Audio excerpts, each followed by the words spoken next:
house on Briar Lane. Briar Lane was not a place people visited, unless they had to. The narrow road, hemmed in by overgrown hedges and ancient stone walls, twisted its way to the very edge of town, where it abruptly ended at a wrought-iron gate. Beyond that gate stood the house. Old, silent, and watching. It had been part of the town's landscape for as long as anyone could remember, yet no one seemed to know who had built it, or why it had been left to slumber under a shroud of ivy and shadow. Locals spoke of the house in hushed tones. They said its windows remembered. That the glass, cracked and clouded, had seen too much to ever forget. When the wind picked up, it carried whispers that seemed to leak from the walls themselves, a soft murmur of old secrets not meant to be unearthed. Elena Marlowe hadn't believed in such things. Not really. Ghost stories were just that, stories. But as she stood before the gate, fingers curling around the cold iron, she felt an unfamiliar weight settle on her chest. This wasn't superstition. This was instinct. Something about the house seemed to lean toward her, as if listening. She had come here for answers. Questions that had gnawed at the edges of her mind since the night her uncle vanished. No farewell letter. No trace.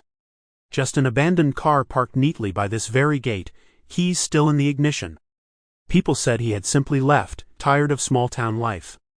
But Elena knew better.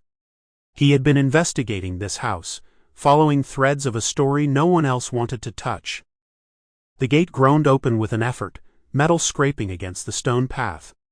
The air beyond felt cooler, heavier. The front yard was a patchwork of tangled weeds and brittle grass, yet the cobblestone path remained oddly clear, as if it had been swept recently. No footprints, though.